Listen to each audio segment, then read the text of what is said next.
السلام عليكم ورحمة الله تعالى وبركاته وأنيجي iyo mar kale maanta barnaamijkayga waxaan rabaa inaan ku soo qaato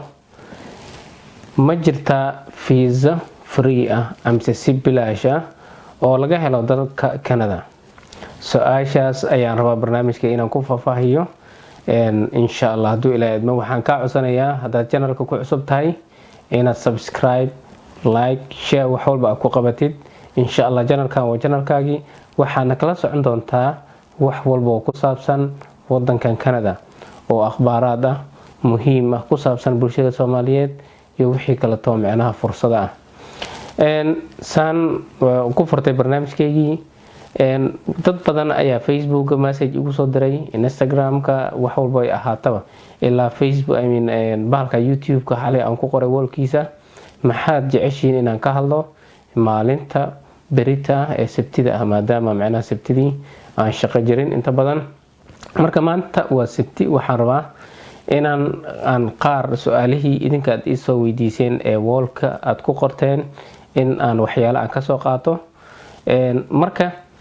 intaan saas dhihin waxaan rabaa inta meesha barnaamijkaas aan u gudgalin waxaan rabaa inaan dhaho waxa Facebook iyo meelo kale to message igu soo dirayay dad badan oo Soomaaliyeed oo walaalo ah isku jira rag iyo gabdho qaar number ay weydiinayo aniga waxaan dhihi lahaa marka intaas waxaan rabaa inaan ka dhaho si public ah mise ay dadkooda og yihiin official ah horta dad ba qaar message-kooda xataa waxa ku jiray in aniga macnaha ay u maleeyaan inaan leeman gadaayo amise waxyaalo noocaas ah macnaha suuragelin karo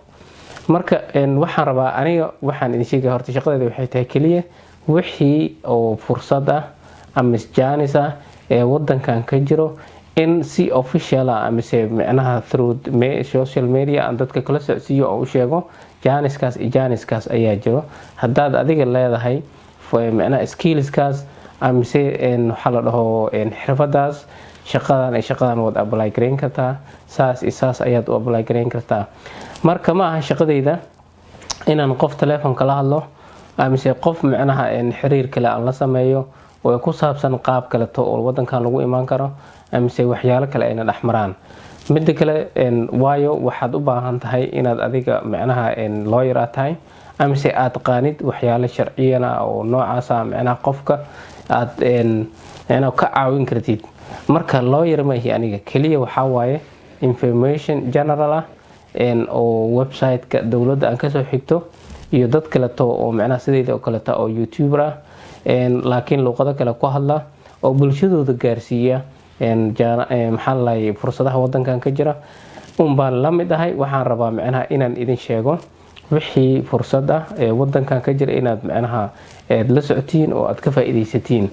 marka taas waa taydii aniga ii gaarka ahayd marka waxaan idinka codsanayaa in idinka shakhsiyan numberkayga telefoonka weydiinta xogaa iga deysaan iyo waxyaalo noocaas ah marka hadaad u aragtid informationka markaas ama videogaas markaas aad daawatay oo aniga aan soo duubay in ay ku jiraan waxyaalo ku anfacayo waxaan ka codsanayaa wixii videogaas aan dhahay in adiga aad raacdid asaas macnaha barnaamijkaaga macnaha maxaa la ku dhameysatid waayo dad badan ayaa jira Soomaaliyeed oo adiga laga yaabo in qaraabo tihiin ay kula dhasheen waalid ku yihiin oo wadankan jooga oo ka caawin kara wax walba oo macnaha barnaamijkaas ku jira marka waxaan jeclahay in dadkaas aad la xiriirtid ee ka caawiyaan wixii adiga markaas aad tahay oo adiga aad rabtid marka aan soo gudbo su'aalaha xalay walka lagu soo qoray waxa kamid ahayd gabar baa waxay soo qortay anigoo ku jira 5 group hadii macnaha caloosheeda ay wax galaan ka waran effect ama dhibaato ma u yeelanaysaa aniga ogaalkayga macnaha hadaad ku jirtid 5 group horta 5 group macnihiisu wuxuu yahay ma ahan nin inaag isqaba oo isku doodaya macnaha naagtan anaa qaba ama ninkan anaa qaba saas ayaan wadanku keenaya ma ahan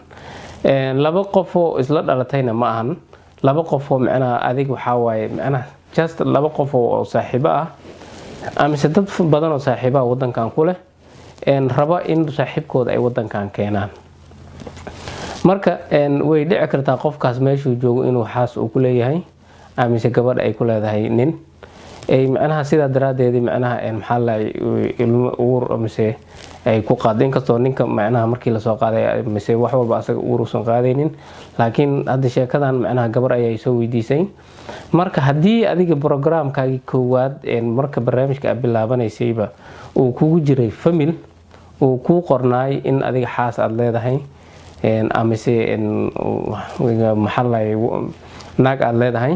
labaduba wax dhibaato ah ma keenayso laakiin waxa waaye waxa keenayo hadii adiga aadan sheeganin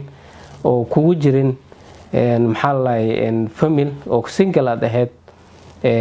ka bacdi dacwadii markay ku bilaabatay oo barnaamijka cabaar uu ku socday in hadana macnaha uur aad qaado ka bacdi waxa laga yaabaa marka in macnaha processkii iyo barnaamijkii kala too socday in ay macnaha kulay shakhsiyan cunuga banaanka muusan imaan laakiin waxa waaye in macnaha medical kale oo martid wax uurkaaga iyo waxyaalo noocaas ah macnaha laakiin ma u malaynayo in totally-ba ay macnaha gabi ahaanba ka joojinayaan wixii markaas ku socday wax dhibaatana ma lahan waad macnaha maxaa la lahay waad guursan kartaa daadan macnaha nin qabin hadii adiga naag aad qabteen macnaha waa iska marka wax dhibaato ay ku keenaysa male ma fahanteen laakiin marka adiga dhasho oo meesha aad macnaha barnaamijka ku socdo in aad uur qaaday oo hadana meesha aad ku dhasho hadana aad rabtay cunug inaad soo qaatay barnaamijkana adiga kaliya kugu koobnaay taasna waa waji kale gooni ah laga yaabay macnaha inuu waji yeesho dad su'aal kale taas hadaan meesha u gudbo su'aasha kale waxay ahayd qof baa wuxuu yiri maxaa u dhaxeeya farqi ah barnaamijka sponsorship-ka iyo wax la dhaho 5 group-ka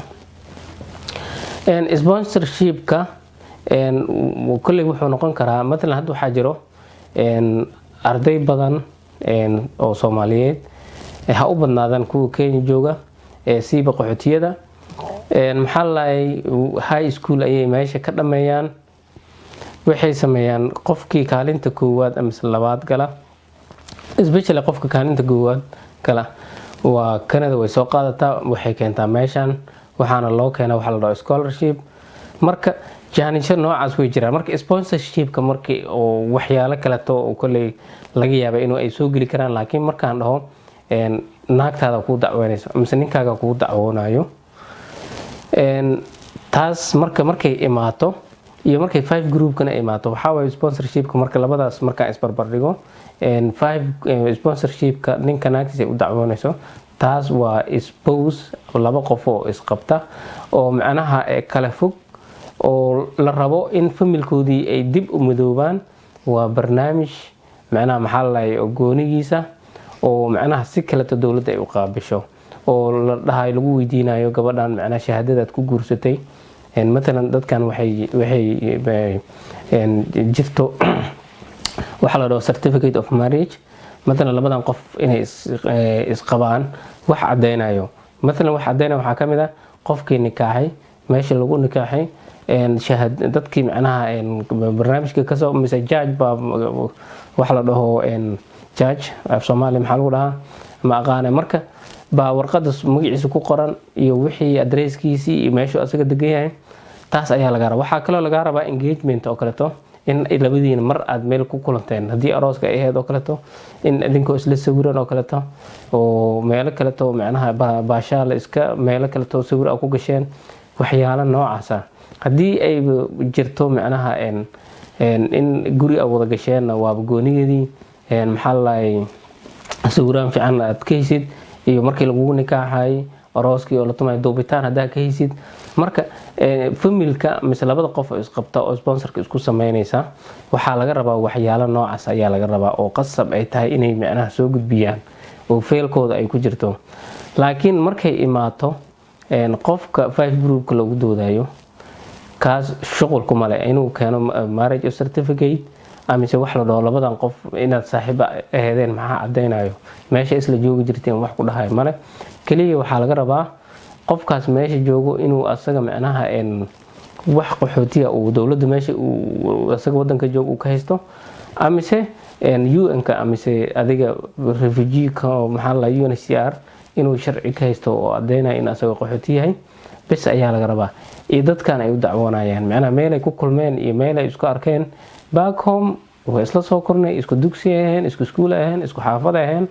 caadi way. laakiin laguma dhahayo waagaad xaafad isla joogteen oo mise isku dugsiga ahaydeen mise iskuulka ahaydeen sawirka keen mise cadeenka keen wax ku dhahay male. marka farqiga u dhaxeeyo labadan ayaa kuwaas ah waxa way laba isku mid maahan waa laba macnaha waxay kala webi ibad macnaha ma fahanteen. marka su'aasha labaad hadaan meesha ugu gudbo su'aalaha kale waxa kamid ahay dad ba waxay dhaheen shaqooyinka ay Soomaalida meesha ku qabato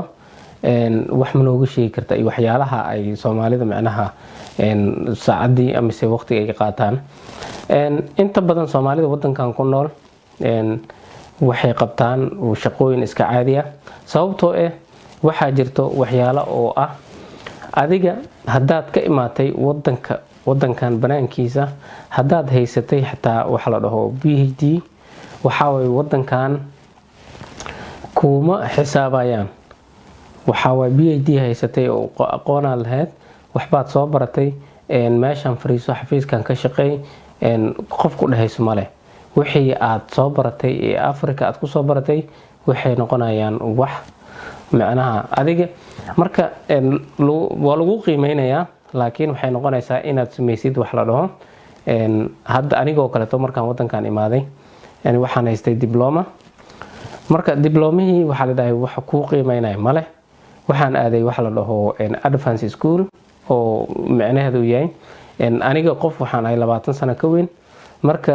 high schoolka ilmaha yaryar ay dhiganayaan lagu mageen karo waxa lagu geynayaa sida waxay dhahaan adult school kaas ayaa dhiganaysaa imtixaan ayaa laga qaaday hatta dadka qaar kood isla markiiba waxay fariisanayaan imtixaanka markii laga qaado grade 12 oo macnaha uu yahay galaaska 12aad oo laga rabo math iyo english waxyaalo kale hadaad rabtid inaad dhakhtarnimo baratid waxaad baranaysaa chemistry iyo biology marka dada waxay fariistaan marka kalaasida ugu dambeeyo waxay ku qaadataa 2 bilood 3 bilood 2 bilood ay ku qaadataa waxay sameeyaan graduation koodii hore waxay ka aadayaan maxallay college ama university waxay rabaan marka taas waxay keenaysaa marka waxaan ka wadaa macna shaqooyinka la qabto maadaama wixii aqoontaada lagu qiimeynaynin oo wadankan aad ku cusub tahay imaaday waxay kugu qasbaysaa inaad adiga noolaataa rabtaa inaad wadankan ku noolaataa rabtaa marka maxay noqonaysaa inaad aadid wax la dhaho skills awlkiilaad wadankii markaa joogtay skillskaaga inta lagu mutaxgelinayo waxaad aadaysaa wax la dhaho general labor oo ah shaqo iska caadi ah shaqada iska caadi waxa kamid ah inaad boqsiyo aad qaadid oo meel saartid in maxay noqonaysaa maxallay waxyaalo adiga noocaas ah chicken meel aad ka shaqeysid meel oo hilib loo aad ka shaqeysid amse meel kale oo aad ka shaqeysid maxallay adiga shaqooyin iska caadi ah macnaha birooyin la isku dhajinayo ama la alxamayo shaqooyin noocaas ah marka waxyaalaha la qaato lacagtana waxa jirto gobolada way kala yihiin waxa la dhaho waxa jirta wadamadan sida Soomaaliya oo kale to ma ahan salary waxa la dhaho bishii way jiraan dadka high skills kale way qaataan waliba CEO dadka la ayaa u badan laakiin dadka iska caadiga oo general laborka ka shaqeeyo wuxuu u baahan qofkan ilan guriga laga rabaa asaga biil uu rabaa raashin inuu soo gato gaari waxa laga rabaa insurance inuu bixiyo shidaalka laga rabaa marka wixiisa waxa way ma ka ahaan karo bil wuxuu u baahan yahay week walba u baahan yahay isbuuc walba u baahan yahay marka gobolada way kala yihiin gobolada qaar waxa lagu shaqeeyo gobolada qaar ma aqaan laakiin gobolka aniga aan joogo Ontario la dhaho minimum wage ka macnaha lacagta ugu yar qofku ku shaqeynayo saacadii waa $14 marka $14 markaad saacadii aad ku shaqeynaysid waxa laga jiray wax la dhaho taxi marka adiga wax nooc asaas ah loo shaqeeyaa marka dadka markay wadankan imaadaan marka shaqo sib uma weynaysid maalinka garoonka ka soo degtid hada si caadi ah sharciyan ah ku imaatay maalinka garoonka ka soo degtid waxaaga lagu siinayaa maalinka ku xigto hadaadan adiga hurdo rabin oo daal kugu jirin horaa shaqo ka raadinaysaa waxa laga yaabaa macna maalinka kale ku xigto inaad goobta shaqada adoo macna waagu kugu bariyo aad ka shaqeysid marka shaqo sina looma weynayo way buuxdaa luqad inaad garatidna kuma xirno maxaa la inaad maxaa la waxay ku xirantahay kaliya inaad adiga wax qaadi kartid oo physicalkaaga macnaha qof adiga macnaha shaqooyin inta badan waxa la isku xujeeyaa inaad wax ka badan 50 pound adiga aad qaadi kartid. 50 pound waxay noqonaysaa marka 25 kilo kale to ayay noqonaysaa. marka ilaan waxa way aqoon meesha laguma hayar gareenayo mise laguma shaqaalaysiin waxa lagu shaqaalaysiinayaa in adiga aad wax amaali kartid ma fahanteen shaqooyinka kale waxa kamid ah inaad dhulka xaaqi kartid ma fahanteen amise inaad wax nadiifin kartid waxa waaye meeshan dad baad arkaysaa oo aniga ku dhahayo waagi Soomaaliya waxaan ahay qof sharaf leh intana markaan joogo waxa kaliya dhulkaan xaaqa amise aanay wax u jiraan waxa waaye marka shaqo waa sidaas ma fahanteen qof shaqo sina uma weynaysid marba hadaad meesha imaatay oo imaatid maalinka ku xiga ayaad shaqo bilaabaysaa maalinka imaatay marka su'aashii saddexaad oo maxaa la kulay walaalkeen uu soo weydiiyay kulay inaan ka jawaaban u maleynayaa marka waxa jirto internetka waxyaalo dad badan ay macnaha ku turkuteynayaan oo dadka confuse garoobeen ay leeyihiin macnaha niyow ka soo hadal marka barnaamijkan oo fiisaha ayaan u dambeeysiinayaa marka waxaan rabaa fiisahaas inaan dhaho ma jirto visa free waxa la dhaho oo Canada aad ku imaatid ama ku imaan kartid fiisaha waa in shuruud uu ku saleysanaada ma fahanteen hadaad adigu arday tahay hadii macna mar fiisaha lagu sheego waxaad isticmaalaysaa baasaboorkaaga wadanka aad original u dhalatay waxa fiisa lagu saaraya marka sabab baa lagu saaraa fiisaha in adiga macnaha tourism aad tahay oo qof dalxiis u imaaday ma fahanteen ama qof in adiga aad tahay macnaha journalism oo wararka tabiya oo idaacada wadankan uu shaqeynaa saas ku imaanayo waa qaanad ku imaaday ma fahanteen ama in adigu aad tahay maxaa la qof oo businessman ama qof inventor oo dadka macnaha مثلا waxa jirtay hadda waxaan website ka aqrinay maalin dhaweed waxa lagu qaban rabay meeshan waxyaalo oo la xiriira software-ka marka dad badan oo Ghana, Nigeria, Senegal, Ethiopia, Somalia adiga Africa u badan tahay baaba ka soo qayb galay marka shirkana shir wuxuu ahay oo dunida dhan loo qabanayay marka dadkii oo lagu casuumay in ay ka soo qayb galaan waxa u maleynaa Quebec in lagu qaban rabay dadkaas qaarkood waxa loo diiray fiisaha dalka galka wadankan in ay macnaha ku imaadaan marka ayadoo Canada u aaneynayso dadka qaar markay meesha yimaadeen inaysan noqonaynin dib u noqonaynin marka waxa la rabaa fiisaha marka lagu saaray macnaha marka baasaboorkaaga waxa la rabaa shuruud in lagu saaro shirkii hadda waxa loo wareejiyay maxaa la Ethiopia ayaa lagu qabanayaa marka ma jirto intaad website gashid fiisa aad macnaha gacantaada ka buuxsanaysid oo lagu dhahay waa lagu aqbalay iska imaanaysid oo free ah ma jirto niyadni ka galin ha aaminin waxaas marka insha Allah barnaamijkayga meeshan ayaan ku soo gabagabeynayaa hadaad jeceshahay videoga waxaan ka codsanayaa inaad kulay subscribe gareysid ana share gareysid ummadda Soomaaliyeed meel walba joogto soo u gaaro السلام عليكم ورحمة الله تعالى وبركاته.